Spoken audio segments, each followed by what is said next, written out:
Hello বন্ধুরা, আমি দীপা। আমার চ্যানেলের নতুন আরও একটি ভিডিওতে তোমাদের সকল বন্ধুদের জানাই অনেক অনেক ভালোবাসা ও অনেক অনেক স্বাগত। আমরা যারা ডেইলি ব্লগ শ্যুট করি, মানে আমরা যারা হাউসওয়াইফরা ডেইলি ব্লগ শ্যুট করি, তাদের কিন্তু একটা সমস্যা বা একটা প্রশ্নের সম্মুখে বারবার পড়তে হয় এবং অনেককেই পড়তে হয়, এবং আমিও এই প্রবলেমটা অনেকবার ফেস করেছি এবং বেশ কিছুদিন আগেও পর্যন্ত এই ধরনের একটা প্রবলেমের কমেন্ট আমার কাছে এসেছিল। তো ভাবলাম সেই ব্যাপারটা নিয়ে আজকে তোমাদের সামনে পুরো আলোচনাটা করি এবং ডিটেলসটা ক্লিয়ার করি। এই যে ধরো আমরা যারা হাউসওয়াইফরা আছি, যারা ডেইলি ব্লগিং করি, ঘরের কাজকর্ম দেখাই, তাদের মধ্যে খুব কম সংখ্যক মানুষই কিন্তু আছে যারা খুব টিপটপ হয়ে প্রপার মানে ড্রেস আপ করে ভিডিও বানায়। বেশিরভাগ আমাদের মতন মিডিল ক্লাস হাউসওয়াইফরা কিন্তু আমরা নাইটিতেই কমফোর্টেবল, আমরা কিন্তু নাইটিতেই ভিডিও বানাই। তো এটা নিয়ে কিন্তু অনেকেই অনেক ধরনের কমেন্ট করে। জানি দেখতে সত্যি নাইটি পরে ভিডিও বানালে হয়তো ভালো লাগে না, সেটা আমি বলবো না যে হ্যাঁ নাইটি পরে ভিডিও বানাই তো কী হয়েছে, হয়তো দেখতে অতটা ভালো লাগে না। যদি এর জায়গায় আমি একটা শাড়ি পরে বা অন্য কোনো যে কোনো পোশাক, কুর্তি হতে পারে, সালোয়ার হতে পারে, সেটা যদি পরে ভিডিওটা করতাম, এর থেকে হয়তো অনেকটা সুন্দর লাগতো ভিডিওটা দেখতে, ভিডিওর কোয়ালিটিটাও কিন্তু ভালো হতো।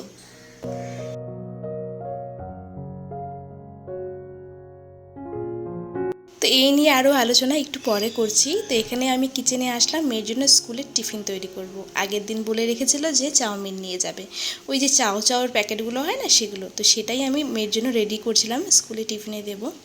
তো বেশ আনন্দ সহকারে নিজেও বানাচ্ছিলাম, ভাবছিলাম একটু বেশি করেই বানিয়ে নেব, মানে অনেকটাই সেদ্ধ করেছিলাম চাউটা। তো আমাদের ব্রেকফাস্টও হয়ে যাবে, মানে আমার আর হাজব্যান্ডের এটাই ব্রেকফাস্ট হয়ে যাবে, আর ও স্কুলে টিফিনেও নিয়ে যাবে। তো সেরকমই ঘরে ছিল ওই আলু, গাজর, পেঁয়াজ, মানে এই ভেজিটেবল ছিল, সেটা দিয়েই কিন্তু খুব সুন্দর করে আমি চাউটা বানাচ্ছিলাম। তো এই দেখো আমার সেদ্ধ করে রাখা, যেটাকে আমি জল ঝরিয়ে নিয়েছি চাউটাকে। তো এখন ভেজে রাখা আলু, পেঁয়াজ, গাজরের মধ্যে কিন্তু চাউটাকে দিয়ে ভালো করে ফ্রাই করব। যদি ক্যাপসিকাম থাকতো ঘরে দিতাম, মানে ক্যাপসিকামটা দিলে না চাউয়ের টেস্টটা কিন্তু অনেকটা ভালো আসে। আর সাথে কিন্তু আমি একটু ম্যাগি মশলা অ্যাড করি, বা চাউমিন মশলা যেটা বাজারে কিনতে পাওয়া যায় সেটা দিলেও ভালো হয়। তো আজকে ম্যাগি মশলাটাই অ্যাড করবো এর মধ্যে। তো দেখো দেখতে কি সুন্দর লাগছিল না? আর সত্যি বলতে আজ টিফিনটা আমি খুব এনার্জি দিয়ে বানাচ্ছিলাম, অনেক দিন পর চাউটা বানাচ্ছিলাম, তো ভাবছিলাম খুব আনন্দ করে খাবো। কিন্তু আমি যে কাজটা করেছি, যে ব্ল্যান্ডারটা আমার সাথে হলো, পুরো চাউমিন খাওয়া আমাদের বরবাদ। এবং মেয়ে স্কুলে কি টিফিন দেবো আমি সেটা নিয়েই বুঝতে পারছিলাম না, এমন একটা ভয়ঙ্কর দুর্ঘটনা আমার সাথে ঘটে গেল। তো দেখো এখানে আমি দুটো হাতা দিয়ে, আমি সবসময় চাউমিনটাকে না এইভাবেই নাড়ি, দুটো হাতা বা দুটো খুন্তি নিয়ে নিই, তাতে আমার সুবিধা হয়, যে একদম দোকানের মতন করে আমি ভাজার চেষ্টা করি।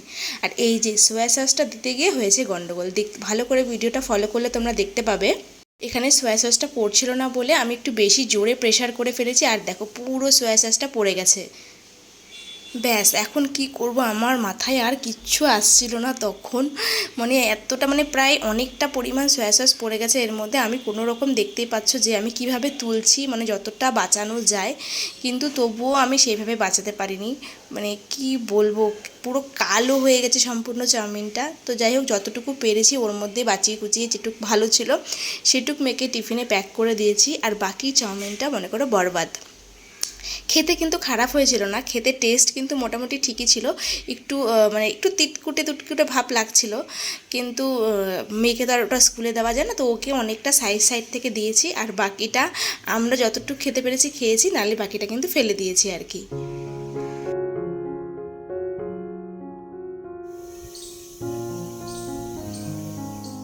তো মেয়েকে কোনো রকমে স্কুলে পৌঁছে দিয়ে এসে আমরা তো ওই বুঝলেই ওই ধরনের চাউমিন কোনো রকমে দুজনে খেয়েছি। আর ব্লগ করবার কোনো এনার্জি ছিল না আমার, পুরো মনে হচ্ছিল না যে কি হয়ে গেল, আমার একটা ভালোই লাগছিল না, মুডটা এত খারাপ হয়ে গেছিলো। তো যাই হোক করে ব্লগটা সারাদিনে টুকটুক একটু শ্যুট করেছি, তো সেটাই তোমাদের সাথে শেয়ার করছি। আর এখানে একটা সবজি কেটে নিয়েছিলাম সব রকমের সবজি দিয়ে, তো সেই সবজিটা রান্না করবো, মানে একটা পাঁচমিশালি নিরামিষ সবজি আর কি। আর ছোলার ডাল হবে, যেটা সেদ্ধ করে নিয়েছি এই যে প্রেশার কুকারে। তো চলো রান্নাবাড়িগুলো করি, আর তোমাদের সাথে যেই টপিক নিয়ে প্রথমেই আলোচনা করছিলাম সেটা নিয়ে একটু ডিটেলসে বলি।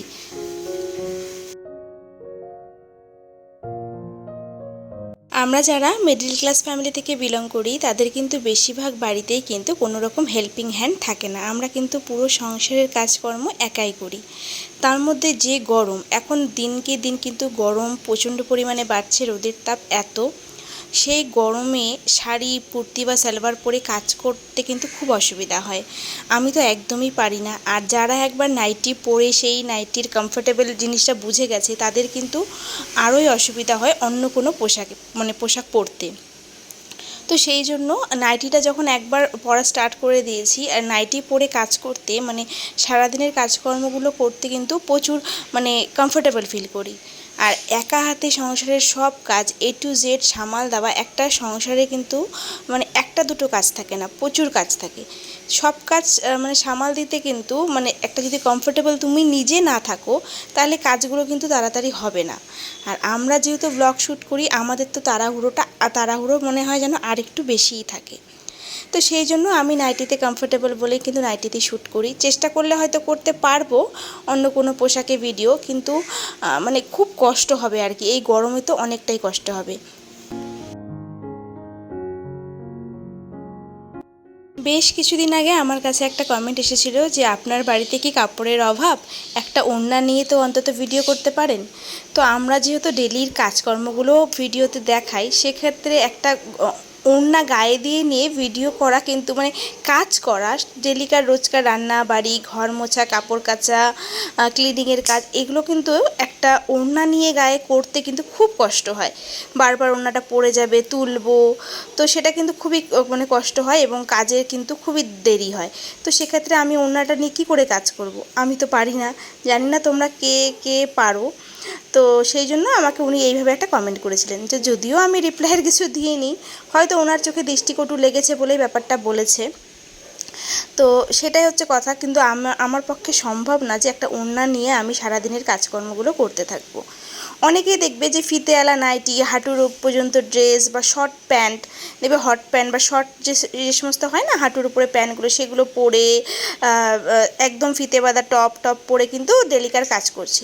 ওরা ওটাতে কমফোর্টেবল ফিল করে, ঠিক আছে, কিন্তু ওটা দেখতে আমাদের হয়তো অনেক স্ট্যান্ডার্ড মনে হয়, সেগুলো মনে হয় একটা হাইফাই, তাই না, একটা উচ্চবিত্তদের এগুলো মানায়। আমরা মিডিল ক্লাস ফ্যামিলিতে যদি সেই হট প্যান্ট বা শর্ট প্যান্ট সেরকম টপ পরে তো ভিডিও বানাতে থাকি, হয়তো আরাম হচ্ছে, কমফোর্টেবল ফিল করছি, কিন্তু লোক সমাজে তো সেটা আর কি মেনে নেবে না, বাড়ির লোকও সেটা সাপোর্ট করবে না এবং নিজেরও অনেকটা খারাপ লাগে দেখতে।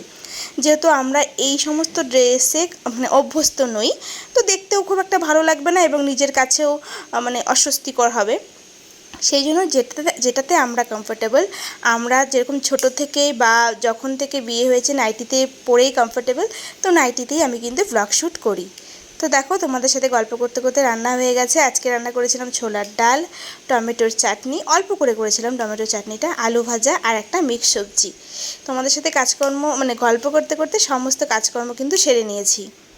এখানে আরেকটা কথা বলি, কাজ করতে করতে কখনো যদি মনে হয় যে কোনো জায়গার জামা কাপড় বা গায়ের জামা কাপড় একটু এদিক থেকে ওদিকে হয়েছে, সেদিকটা কিন্তু আমরা ব্লার করে দেওয়ার চেষ্টা করি। আমি বেশিরভাগ কোনো একটা ইমোজি দিয়ে ব্লার করে দেওয়ার চেষ্টা করি, যাতে দেখতে খারাপ না লাগে। তো সেটা কিন্তু দেখো, আমরা যদি অতটাই চরিত্র খারাপ হতাম, আমরা যদি সেটা আমাদের সেন্স যদি নাই থাকতো, শুধু টাকাই কামাবো, নিজের চরিত্রের দিকে ধ্যান দেবো না, সেটাই যদি হতো, তাহলে কিন্তু আমাদের প্রয়োজন ছিল না যে আমরা ব্লার করে দিতাম। অনেক এমন জায়গা থাকে যে হয়তো সেই পজিশনটা আমরা ভিডিও করার সময়, তো ভিডিও তো শ্যুট হতে থাকে, আমরা তো বারবার গিয়ে অত চেক করতে পারি না, কারণ আমাদের কাছে ক্যামেরাম্যান নেই, আমরা জাস্ট স্ট্যান্ডে ফোনটাকে লাগিয়ে ভিডিওগুলো করতে থাকি। তো যখন এডিটিংয়ের সময় আসে, তখন যখন দেখি যে এই পোর্শনটা দেখা যাচ্ছে, তো এখানে একটু ব্লার করে দেওয়া যাক, কোনো একটা ইমোজি দিয়ে যাওয়া যাক, তো সেটা কিন্তু করে দিই। তো আমিও কিন্তু সেটাই করি আমার ব্লগে। আর তার মধ্যে দেখবে এইটা কিন্তু একটা সিনেমা নয়, তোমরা যে টিভি সিরিয়াল দেখো বা মুভি দেখো, সেগুলো কিন্তু একটা শ্যুটিং, ওটা ওদের একটা প্রফেশন এবং ওটা একটা শ্যুটিং হয়, ওরা সেটাকে অন্যরকমভাবে করে। আর আমরা কিন্তু আমাদের যেটা রিয়েল লাইফ, সেটাকেই কিন্তু তোমাদের সামনে দেখাই, সেই জন্যই কিন্তু ডিফারেন্স একটু হলেও আছে। হ্যাঁ, হয়তো ভাবতে পারো এটা অনেকটা সিনেমার মতন বা টিভি সিরিয়ালগুলোর মতনই, কিন্তু এপিসোড বাই এপিসোড, কিন্তু সেটা কিন্তু রিয়াল নয়, আমাদেরটা কিন্তু রিয়াল। এবং আমরা যেহেতু ডেলি ভ্লগিংয়ে আমাদের রিয়েল লাইফটাকেই দেখাই, তো রিয়েল লাইফে আমরা যেইভাবে থাকি সেইভাবেই কিন্তু ভিডিওগুলো শ্যুট করি। আর যেটা তোমরা টিভি সিরিয়ালে দেখো সেটা কিন্তু পুরোটাই স্ক্রিপ্টেড এবং বানানো থাকে, সেই জন্য কিন্তু তারা মেকআপ করে, হেভি মেকআপ নিয়ে, হেভি ড্রেস আপ করে কিন্তু ভিডিওগুলো করে। আশা করি বুঝতে পেরেছো। টাটা।